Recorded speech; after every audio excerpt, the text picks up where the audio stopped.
Welcome to Promote, Profit, Publish. I'm your host, Juliet Clark, and today we have another really extraordinary guest, and I hope you guys will stick around and listen to this whole conversation because it is so present to what's going on the internet and digital marketing today.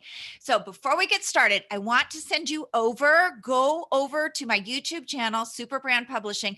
If you're someone who really likes visual versus just listening to this on a podcast, you can see all the videos of these over there, really great interviews, and there'll be links where you can connect with these people.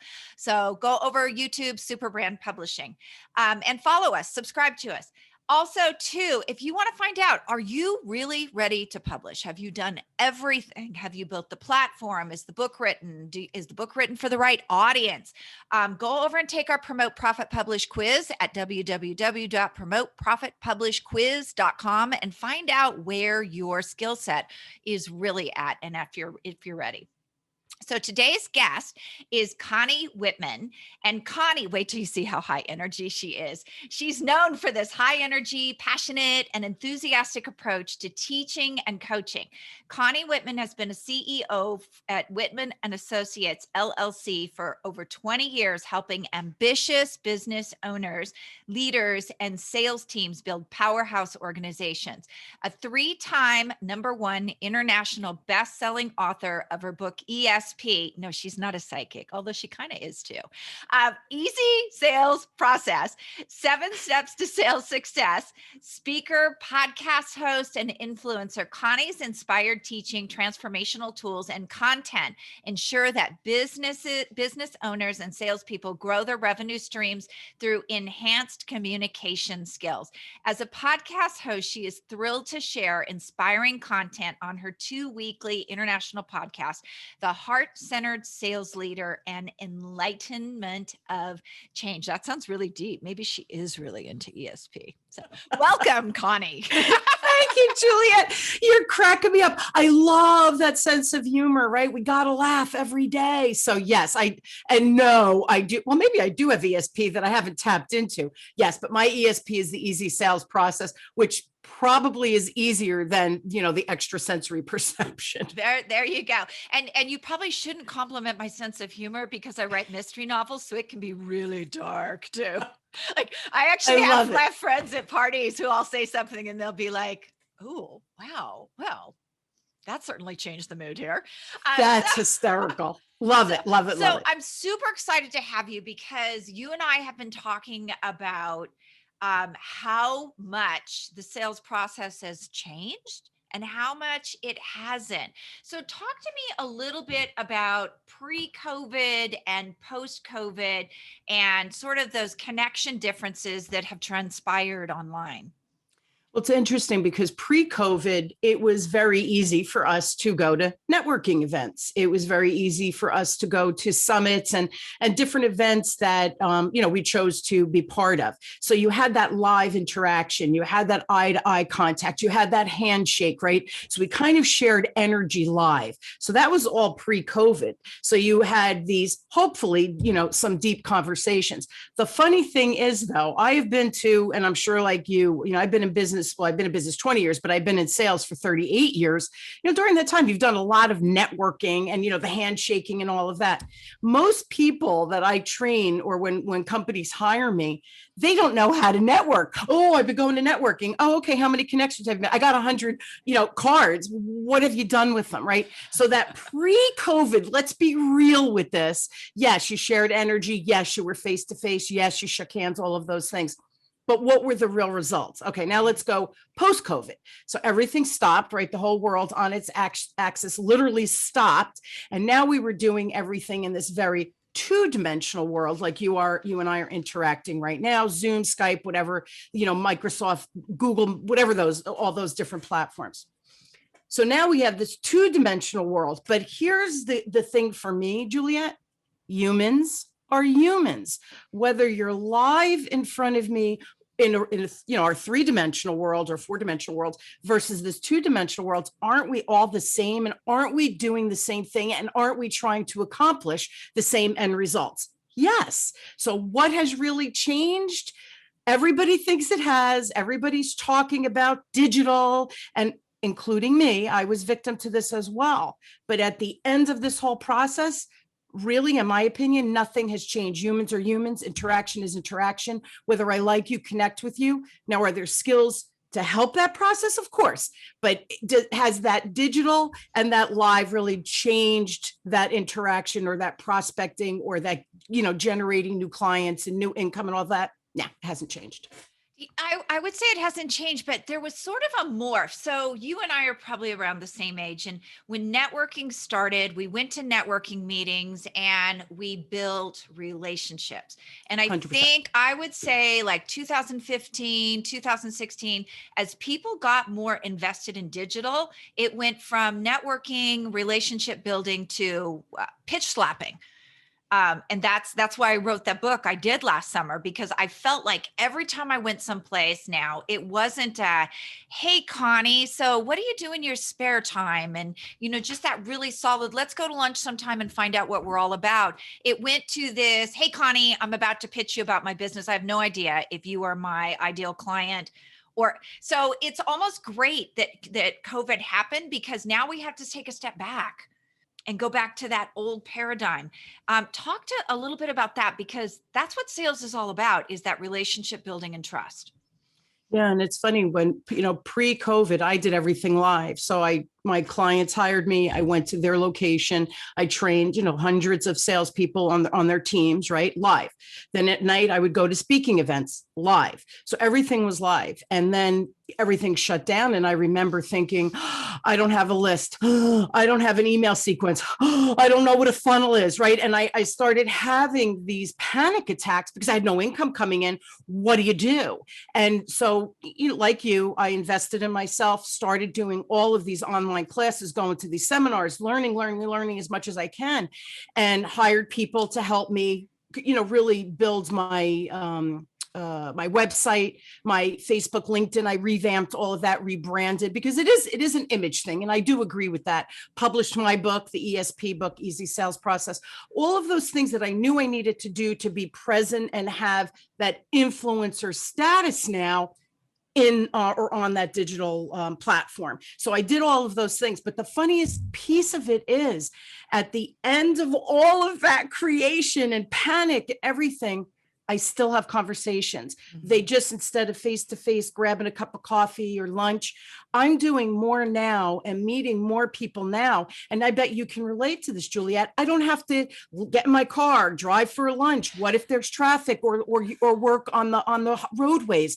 So I would block out a half a day for one meeting. Now I have 5, 6, 7 Zoom meetings a day where I'm able to meet all these truly new people. And at the end of each meeting, and this is important, I determine with the person, listen, we really can't support each other. I'm so happy that I got to meet you. If ever I could be of assistance in the future, please reach out. But at this point, you and I, we don't share the ideal client, or we can't support each other from a business realm, but hey, we could be friends. And it's just nice to have met you. So at the end of it, I always set what that expectation is. Are you going to be a power partner? Then we need to meet quarterly. Are you going to be on my show? Let me send you that application.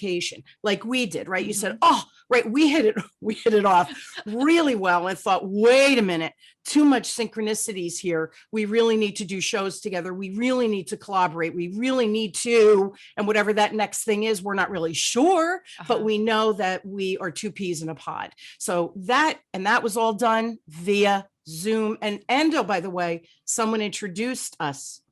Yes. So that's the other piece of the puzzle. Referrals are still referrals. And you and I already had a level of respect, mutual respect, because it wasn't just, hey, you look interesting on LinkedIn, let's connect. And you're like, well, what are you all about? Well, let's Zoom. And then you're getting into the Zoom meeting where it's like, that really wasn't a match. This person connected us and said, man, you two have way too much in common. You need to talk. And we did, right? We were talking. We're like, we got to go. We both had another meeting, and we didn't want to end the conversation. So referrals matter as well via email, not just those face-to-face introductions. It's so true. And it's very funny, right after this interview, I'm actually on Jennifer Urizio's show, who introduced us. So see, synchronicity, Juliet, synchronicity. but that brings us to, sort of that new paradigm for sales as well. We used to talk about referrals a lot, and Yeah. what we're really looking for are these power partnerships and being able to set up ways to be connected and talk to those partners. And you're right about LinkedIn. I have steps on LinkedIn that I take and connect, but most of the time I'll jump on a Zoom call and then somebody's trying to sell me something and it's too soon. So, Yep. being a sales expert, like, what do you recommend on those Zoom calls? Like, what does that call look like when it is a relationship building versus a sell me something, Connie? And you said the key word, relationship. And notice in your introduction, I'm a communication expert. Humans communicating with humans, our attention span, I think, is down to like 6 seconds. So we literally, I know a goldfish, by the way, has a longer attention span. So how sad is that? But think about that for a second. Communication is difficult enough, right? We have so many things going on. You have gender biases. We have, where you grew up, I grew up biases. So we have I call them biases. I like to call them filters. I don't like that word bias.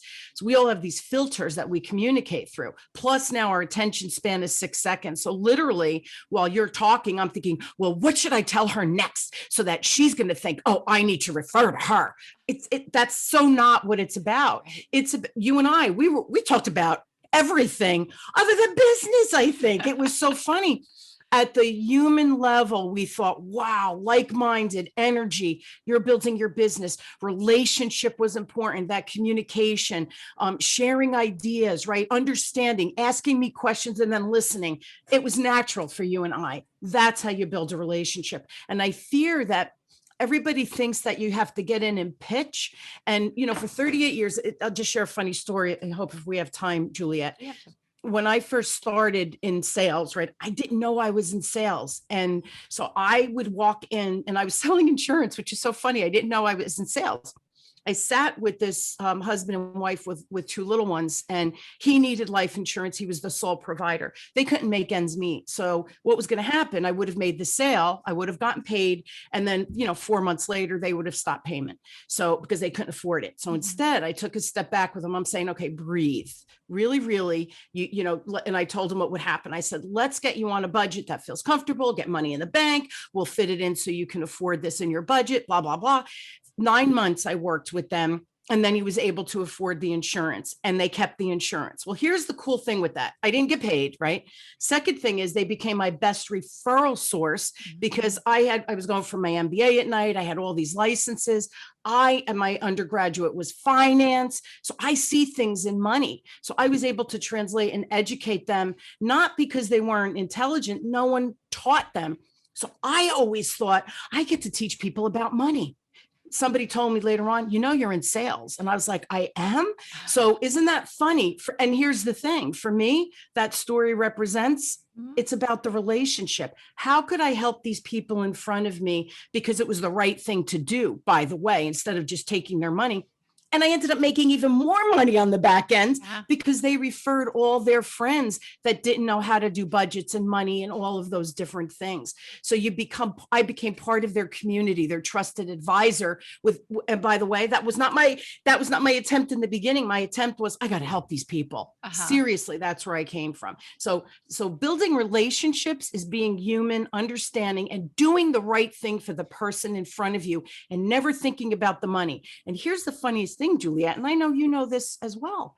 The money comes, for goodness sake. When you give, and the saying, the more you give, the more you get. I've lived it for my 59 years. I've lived that. And it's so true. The opportunities find you when you come from this place of goodness and love and care and respect and all of those things.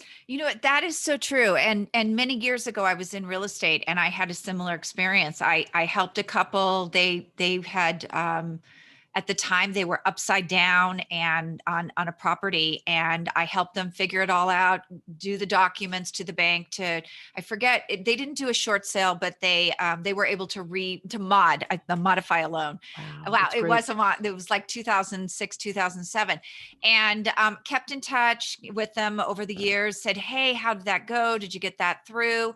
And about 6 years later, they came into, one of them inherited money, and I sold their condo and put them out on a ranch in Acton, California. And just that same thing, just, knowing that you have to help somebody who is really struggling. And the other thing too is being able to do those relationship referrals and not have an expectation. It bothers me when I have someone who refers business to me and then they'll come back and they'll go, but you've never referred to me. And it's like, well, wait a minute. That's not exactly how it works, because I'm sure that, karmically other things have happened in there. And I know when I refer out or people refer to me, that they get referrals and other things as well from other places. Absolutely. A great example of that is I always know that I don't need that direct referral, but if I ask for something, and you and I just discussed this with software, it just comes out of nowhere. It's like, whoa. And I know it's because I helped other people without an Absolutely. expectation. So Yeah. that's really great. So let's talk a little bit about so we've morphed from this networking to what I call pitch slapping, I love that. to now we're into the digital space, and everyone is expecting that digital's super easy. All I have to do is give something away and send them some emails and they're in. That's not true. No, no. And it's funny because I was under that impression as well, right? Pre-COVID, I was everything live. Now all of a sudden, sales funnels and landing pages, and I had to keep saying, "Wait, which one is that?" Because I didn't know any of that language, right? My website was there, but nobody really went to it because I was referral based. My clients were referral based, right? So now all of a sudden, I'm playing in this arena that I know nothing about, and now go full circle. We're at about a year in, and here's the craziest thing. I'm going to my personal, and yeah, I've built a list and all of those things that I was told I was supposed to do. And here's my newest adventure that I've realized. I'm going back to my email list, my personal contacts in my, my emails, and I'm going to reach out to them and literally say, how has COVID affected you? What are you up to? How are you? Is there anything that I can do to help you? These people know me, respect me, love me, and equally I love them back, right? That's why they're in my personal email. And I'm just going to reach out and see where they are. And then if I can help them, great. If they can help me, great, right? We're sharing that money and that energy again. But that relationship was built on trust and respect. So, but why didn't I think of that last year? Because I listened to all the hype of, did you do a giveaway? You got to build your list. Make sure you have a sequence, an indoctrination sequence, and this sequence and that sequence. My brain hurt. It was, and I kept saying to my husband, I've been in business 20 years. I don't know anything. I don't know anything about business. And here's the truth of it. As time went on and I finally understood email sequences and all these things, it's building relationships. And that's what you and I are experts at. You can put lipstick on a pig, but it's still a pig. Relationships are still relationships. Stop trying to, and I think the other thing is people are trying to take the easy way out. Oh, yeah. When it comes to humans are humans. We are group. We like connections.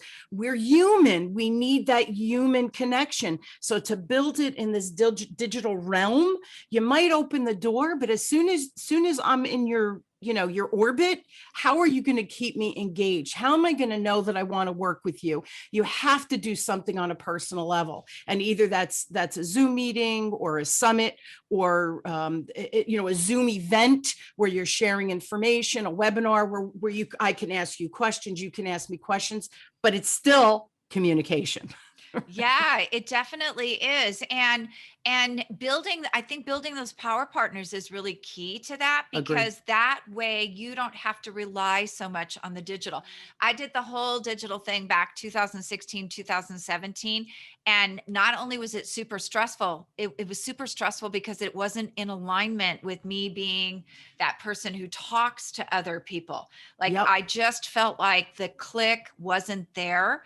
And whenever you're out of alignment, people feel it. Like, they really, whether you're giving a webinar, whether you have an email list, they just feel that, something's not quite right in that realm.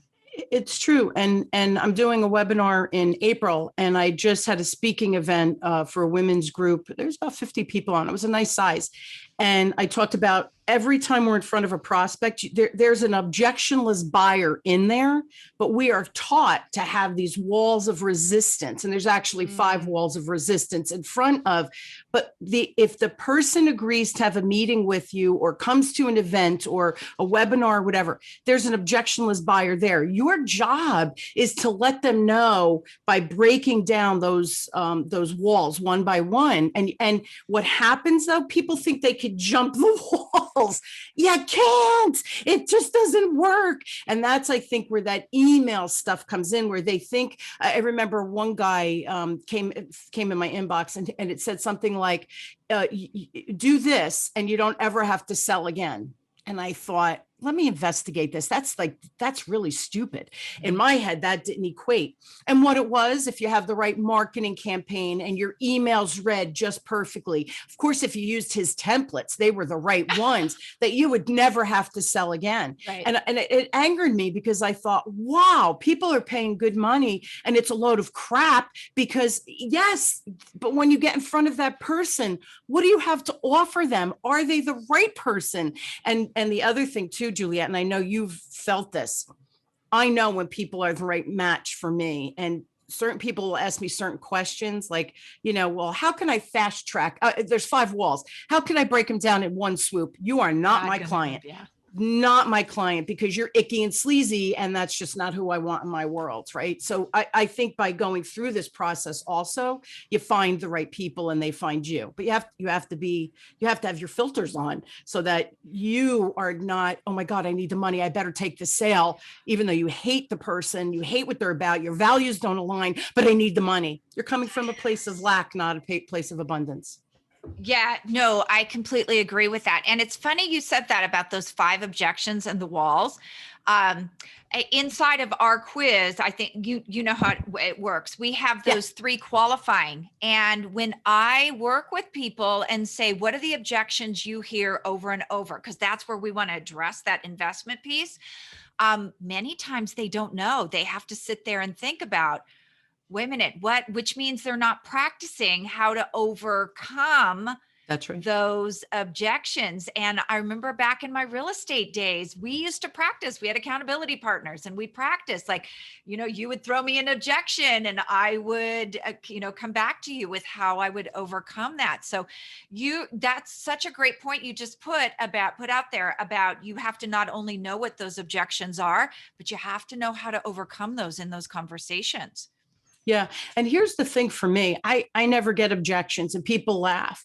That's just because I'm really good at breaking down those 5 walls that we all have, right? Mm-hmm. So I'm just really good at that. So by the time I get to the 6th step, right, which is, hey, let me ask you for the business, 3 things are going to happen. You and we are like, how fast can we get this going? Let's get our schedules out. Like, we're ready to rock and roll. Mm-hmm. Second one is, I'll say to the client, you're not ready for me. You're still working on the marketing. You're still not sure of your language. You're not sure of what your offer is. You're still kind of in creation mode. You can't sell something until you're more clear. So let's do this. Let's have meetings every month and I'll help you form that clarity. But don't pay for me yet because you're throwing money away, right? Use that money for these other things that kind of need to be in place before you get to me. But notice I said every month we're going to talk. I'm still going to coach them. I'm not getting paid, but we know we're going to end up working together when the timing's right. So you set that stage. And the third one is, I say, Juliet, I love you. I think you're amazing. You need to meet my friend Jen. You two are like, you're made for each other. Peas in a pod. You and I, let's be power partners. I certainly will refer to you, but I'm not the one who can help you. Really, it's Jen. So those are the only 3 things that happen. Notice I didn't say get objections. So when you get objections, I believe that you've messed up. And when I say you've messed up, you just haven't perfected the craft yet of that conversation. You haven't handled those 5 objections, those 5 layers of objections. If you really get an objection when you ask for the business, you're premature. You haven't built. There's a whole bunch of other things that are going on. That is so true. If you set it up right, it all flows very well. So, Connie, this has been amazing. Do you have something free you'd like to give out to us today? Yeah, I actually have 2 free things. Oh, yay. If they go to my website, right on the land, and my website is whitmanassociates.com / and it's CSA. And now, of course, I cannot remember the other one. That is a free communication style assessment. I love Yay. assessments. Yeah. And what it does is it gives people it shines a light on your superpowers.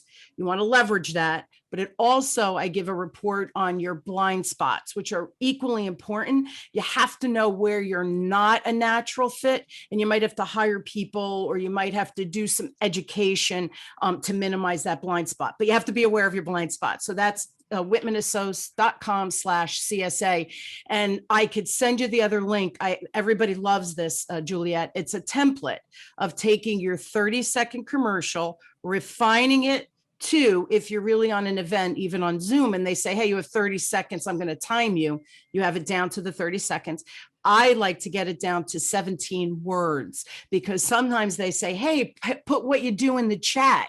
And then you see these paragraphs. I don't have time to read them. So when I see someone with a very concise what they do, I'll zone in on that. And 90% of the time it's like, yeah, I think it might be worth a call. And now we're seeing how we can support each other. So I get that down to 17 words. I have a template. I will send you that link for everybody. Oh, that would be amazing. Thank you so much for that. And when she says it's Connie it's Whitman and Associates. Whitman is WHITMANASSOC.com. So whitmanassociates.com. Fantastic. I just thought there's so many ways to yes, thank you. Thank you for that. So you guys got it now. Connie, thank you. It's been great having you. A pleasure, Juliet. Thank you so much. I hope your listeners got value out of our conversation. It was fun. Always fun with you. I know. I'm sure they got a lot of value.